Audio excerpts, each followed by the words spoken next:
The Whispering Walls. Chapter 1. The Familiar Haunt.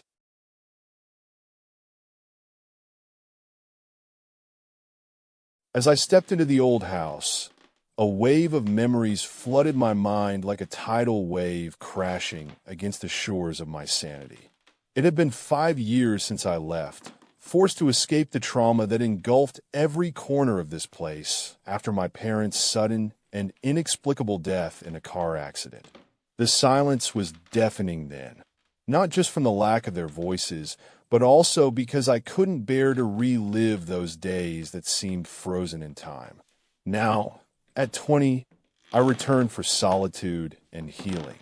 But as I settled into my childhood room, something whispered from the shadows, awakening a sense of unease within me.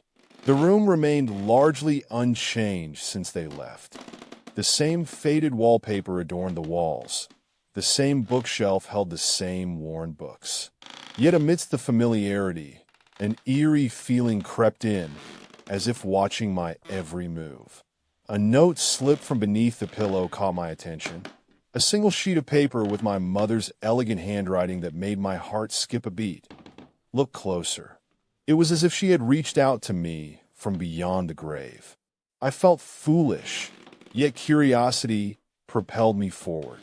The more days passed, the odder things became. Shadows darted at the corner of my eye when no one was there. Doors creaked open and shut without a hand's touch. And then there were the whispers, an inaudible murmur that seemed to come from within the walls themselves. At first, I dismissed it as the old house settling or my mind playing tricks. But the frequency increased. In the dead of night, when darkness was at its thickest, the murmurs grew louder, weaving a lullaby of incomprehensible words into my dreams. The first few days blurred together in an unsettling haze. Shadows lengthened during meals as if they reached out to me in strange scents, like decaying leaves and smoke, lingered in rooms where no fire burned. I began questioning my grip on reality. My parents had been amateur investigators of the paranormal before their untimely demise. Their research into a local urban legend, an old man named Silas, had consumed them.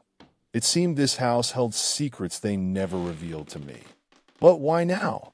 One night, I couldn't shake off the feeling someone watched as I drifted off to sleep. In the morning's gray light, I found symbols etched on my wall, crude drawings of an ancient rune, eerily reminiscent of those from their research files scattered around the house. The dream I had was vivid, a car crash, but not the one that took them from me. My parents' faces contorted with fear as they died in flames. A name echoed through the haze, Silas. A sense of foreboding settled over me like frost on a winter's dawn.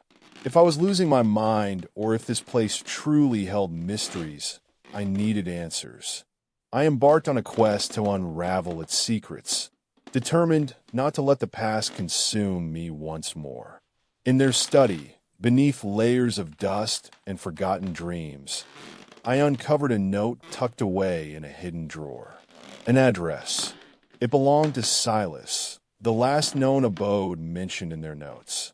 Tension mounted as I prepared for what might be waiting beyond that door.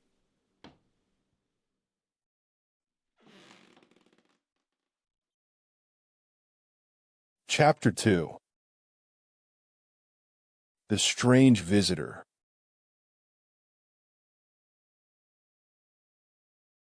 The dream recurred nightly, each time more vivid and terrifying. In it, they spoke of Silas's cursed presence and an ancient artifact hidden within these walls. During the day, nothing changed. Just the echoes remained. Unsettling apparitions flickered at my periphery, but when I turned to face them, there was never anyone there. My reflection stared back, trembling in the mirror. Shadows danced with a life of their own, while moonlight cast eerie silhouettes across the hallway floor. One morning, Waking to an unsettling presence, I found new additions. Intricate drawings of those runes on my bedroom wall, as if taunted by some unseen force. I scoured every nook for answers, but found nothing concrete. Then came the dreams. Every night, they grew more real. Silas' maniacal laughter echoed through them. In one, he dragged them into flames, an image that mirrored the accident site's strange etchings I'd seen in my parents' files. His eyes, black as coal, pierced me even in sleep. In another, I watched from a distance as they frantically clawed at locked doors within these walls, their screams muffled by some unseen force. They were calling out for help. The lines blurring between memory and truth started to blur. A silhouette passed behind me. Whirling around, I found nothing but an empty hallway. Shadows bled into dark figures. They moved in syncopated rhythm, like they danced under the moonlight seeping through my window. My mind teetered on the edge as I ventured deeper into their research. Silas' address beckoned. A chill settled over me. It was time to confront this phantom of a legend. I packed lightly and set out before dawn, crossing miles in silence until reaching the dilapidated cottage. Smoke billowed from the chimney when I approached. The front door hung off its hinges, creaking with an unnatural wind. A chill crept up my spine as I entered the musty interior. A room frozen in time. Silas' belongings were strewn about, but no signs of him. My heart raced. I should have left it alone, yet curiosity had taken hold. In the kitchen, amidst dusty cups and yellowed newspapers, something clutched a newspaper clipping, an article about Silas, his life's work, deciphering an ancient language hidden in wood carvings from our region's folklore. A small chest contained symbols eerily similar to those on my wall. As I opened it, the wind howled outside and a face flashed before me. Haggard eyes, sunken skin, black hair wild as night. I spun around. No one was there. It seemed I wasn't alone in the house anymore. In the study, something caught my eye. A hidden panel containing Silas research journals. The walls whispered secrets when the wind picked up, echoing words from my dreams. Find it, they murmured, or so I thought. His work spoke of an artifact. A sudden gust pushed open a door, revealing a passage I had never known existed. It led to a room locked away for decades. Their research sanctuary.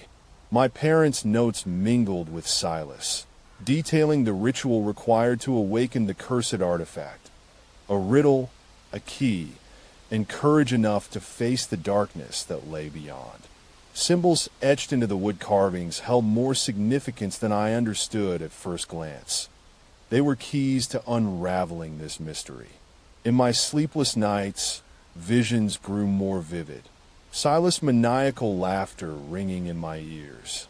Their faces, death-sweat beating their foreheads, as if pleading with me.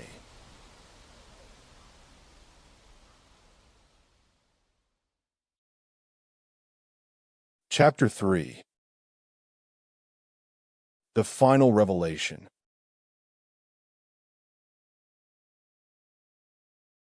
The night before I left for Silas, a ghostly figure materialized beside me, its eyes locked on a mind before dissipating into mist. Faced with their unspoken plea and whispers that now sounded like my name, I resolved to find out what happened here. In the hidden room, amidst dust and forgotten hopes, it dawned on me. They had almost solved the riddle. My parents must have made a breakthrough, unwittingly unleashing Silas' wrath. He found them in their sanctuary when they failed to decipher his secrets entirely. The cursed artifact awakened at last. The key might unlock my connection between worlds or doom us all forever trapped. I read on as dawn broke.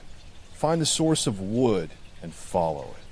Their final pages were torn out, yet a page fell, an old map, a path through these woods to something. Out there lay answers. The artifact's presence was palpable. My heart pulsed with dread, but curiosity. I followed until a hidden chamber revealed itself. Firewood, dry as years of secrets and fear, crackled within, casting a ghostly glow on Silas' journal entries. Their ritual, the riddle to unlock it all. As the wood turned to ash, an orb materialized amidst the smoke, pulsing with an ethereal glow, alive. They'd almost succeeded, so had I, it seemed.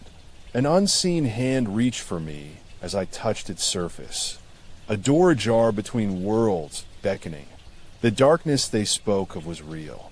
Trepidation and curiosity pushed me forward into the abyss. Embers sputtered out, leaving only the pulsing glow of wood and a final vision. My face reflected in it, trapped eyes staring back from Silas. In the heart of madness lay an artifact born of ancient lore. I'd find them, free or condemn us to the depths where they spent their last moments. The riddle echoed in my mind. From roots of fire and blood, seek true birth. Their sanity unraveled as they tried to grasp it. As I emerged from those woods, I bore a wooden plaque etched with runes. My car was a charred ruin. So too were the woods beyond, reduced to blackened trees. The artifact felt alive, though a relic of what pulsed like an unseen heart in my palm.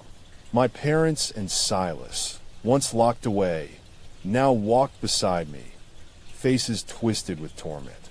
I knew the riddle. Beneath the well that nourishes and poisons. The wellhead at our childhood home held water both pure and tainted. They must have tried to use it wrong, turning their sanity against them. They'd found blood in their triumph. With heavy resolve, a final journey awaited me. The roots of fire and birthplace of our downfall. I vowed to end this. For what they couldn't, I would.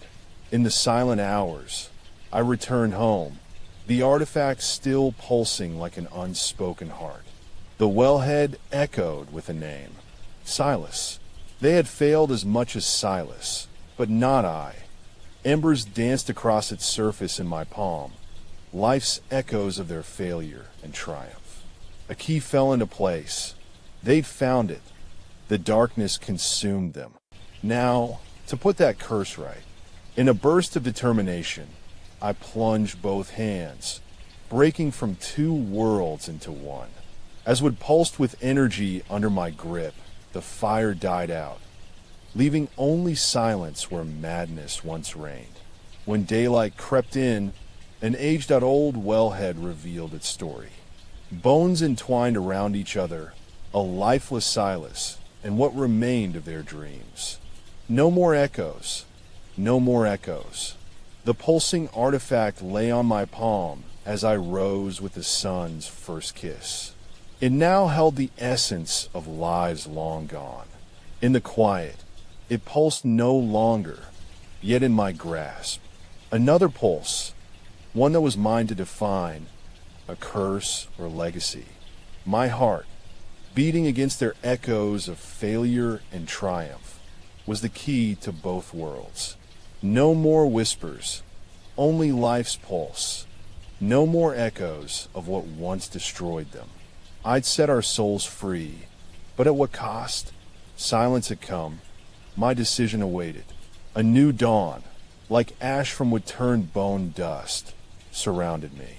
A final echo. Echoes faded as I ascended to the surface. Their tale concluded in the water below. In it, no whispers anymore. No more echoes. They were free now, or buried beneath darkness. They tried to unravel a power they didn't fully comprehend. So did I.